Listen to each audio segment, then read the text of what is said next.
Mr. Donald Trump, and to every leader who carries influence in this moment, I do not stand before you as a subject. I stand as a voice among leaders, as a representative of people who live with the consequences of the decision made far beyond their borders.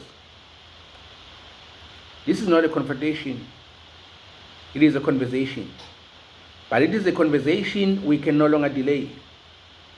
We are living in time where power is visible but stability is fragile, where influence is strong but the cost of that influence is rising.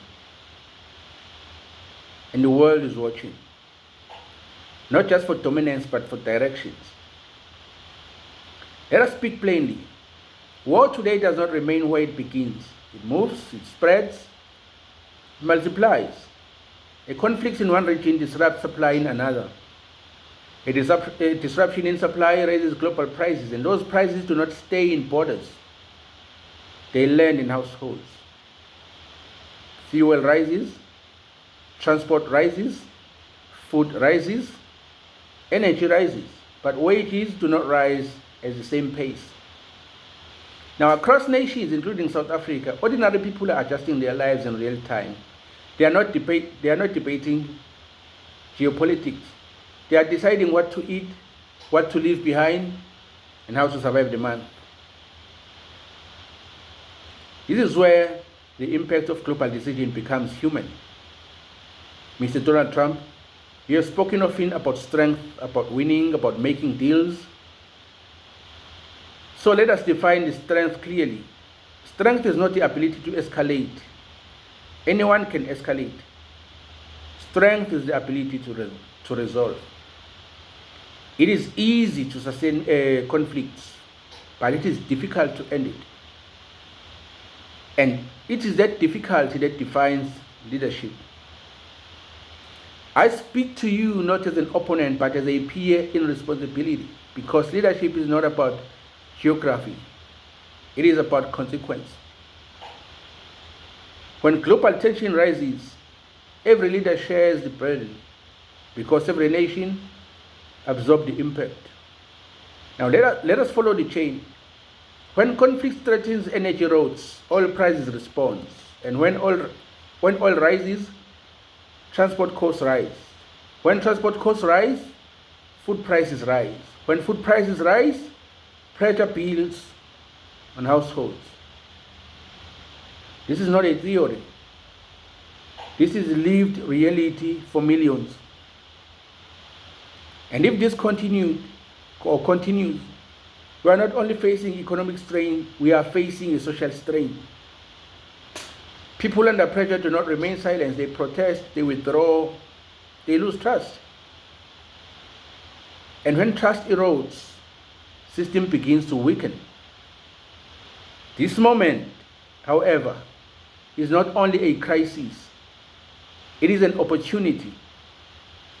An opportunity to stabilize market, an opportunity to restore supply chain, an opportunity to reduce global pressure. Also, opportunity to protect civilian lives. These are not small outcomes. These are defining outcomes. Mr. Donald Trump, history has a simple question for leaders. Not how loud you were, but how forceful you appeared. But this, what changed because you were there? Did conflict expand or did it end?